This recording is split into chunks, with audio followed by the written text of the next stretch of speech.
வணக்கம். என்னோட பேர் சிவசுப்ரமணியன். நான் மதுரையிலேருந்து வரேன். எனக்கு ஸ்கூல் படிக்கிற போதே இருந்து ஹார்ட்வேர் அண்ட் நெட்வொர்க்கிங் படிக்கணும்னு ரொம்ப நாள் ஆசை. அது காலேஜ் படிக்கும்போதும் சரி, டைமில் அதனால் அது தட்டி போயிட்டே இருந்தது. ஸோ இப்போ கொஞ்சம் காலேஜெலாம் முடித்ததுக்கப்புறமா இப்போ கொஞ்சம் ஜாப் தேடிட்டு இருக்கும்போது சரி அந்த கோர்ஸும் படித்தா கொஞ்சம் யூஸ்ஃபுல்லாக இருக்குமேன்னு சொல்லி அந்த கோர்ஸ் பற்றி விசாரிச்சு அப்போ எங்கள் அப்பா தினமலரில் ஒர்க் பண்ணுறாங்க. அவங்க மூலிமா அவங்களோட கொலீக் மூலிமா தெரிஞ்சு இந்த இன்ஸ்டியூட்டு சூஸ் பண்ணேன். இங்கே வந்து விசாரித்தப்போ ஹார்ட்வேர் நெட்வொர்க்கிங் லேப்டாப் லெவலில் சிப் லெவலில் சர்வீஸ் சொல்லிக் கொடுக்குறதா சொன்னாங்க. ஸோ இந்த லேப்லாம் காமிச்சாங்க.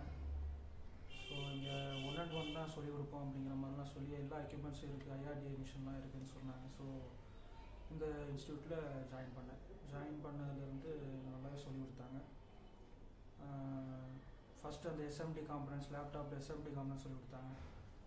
ஸோ காலேஜ் படிக்கும் போதெல்லாம் த்ரெஷோல்டு காம்பனன்ட்ஸ் அந்த மாதிரி தான் பார்த்துருப்போம். ஸோ இங்கே எஸ்எம்டி காம்பனன்ட்ஸ்லாம் பார்க்கும்போது ரொம்ப புதுசாக இருந்ததுன்னு சொல்கிறத விட ஒரு ப்ராக்டிக்கல் லைஃப்பில் ஒரு லேப்டாப்பில் ஒரு ப்ராக்டிக்கல் அப்ளிகேஷனாக அந்த காம்பனன்ட்ஸ் எப்படி இருக்குன்னா தெரிஞ்சுக்கிட்டோம். அந்த காம்பனன்ட்ஸை எப்படி செக் பண்ணுறது, வேரியஸ் மிஷின்ஸ், டிஎஸ்ஓ மிஷின்ஸ் வச்சு, அப்புறம் டிசி மிஷின்ஸ், அப்புறம் இந்த காம்பனன்ட்ஸில் எப்படி ரிமூவ் பண்ணுறது, அந்த மாதிரிலாம் சொல்லிக் கொடுத்தாங்க. ரொம்ப யூஸ்ஃபுல்லாக இருந்தது. அப்புறம் சார்ஜர் சர்க்கியூட்டு, சார்ஜர் பிரச்சனை அந்த லேப்டாப் எப்படி சரி பண்ணுறது, அப்புறம் டிசி டு டிசி ஐசிஸ் அதில் உள்ள ப்ராப்ளம்ஸு, லேப்டாப் டெட் போர்டில் இருந்தால் அது எப்படி கண்டுபிடிக்கிறது, அதுக்கு முக்கியமான வோல்டேஜஸ் என்னென்ன, முக்கியமான ஸ்டேட்ஸ் என்னென்ன, அது எல்லாமே நல்லா கிளியராக சொல்லிக் கொடுத்தாங்க. ரொம்ப யூஸ்ஃபுல்லாக இருந்தது.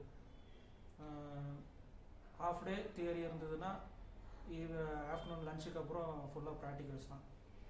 ஸோ அதில் ஐசி ரிமூவ் பண்ணுறது, ரீபாலிங் பண்ணுறது. ஆரம்பத்தில் கொஞ்சம் பயமாகவும் இருந்தது, ஏன்னா ஒரு தடவை ஷார்ட் சர்க்யூட் பண்ணி விட்டுட்டேன். அண்ட் அதுக்கப்புறம் அது ஒவ்வொரு பாடமாக இருந்தது. ஸோ செக் பண்ணும்போது என்னென்ன நம்ம ப்ரிகாஷன் மெஷர்ஸ்லாம் எடுக்கணும், அந்த மாதிரிலாம் நிறைய விஷயங்கள் தெரிஞ்சுக்கிட்டேன். ஸோ இப்போ நிறைய விஷயங்கள், நிறைய ஐசிஸ் எடுத்து அந்த ப்ராக்டிகல்ஸ்லாம் பண்ணதுக்கப்புறமா இப்போ ஒரு நார்மலாக ஒரு பயம் இல்லாமல் சர்வீஸ் பண்ணுற அளவுக்கு ஒரு கான்ஃபிடன்ஸ் மாதிரி வந்துருக்கு. ஸோ இன்னையோட கிளாஸ் முடியுது.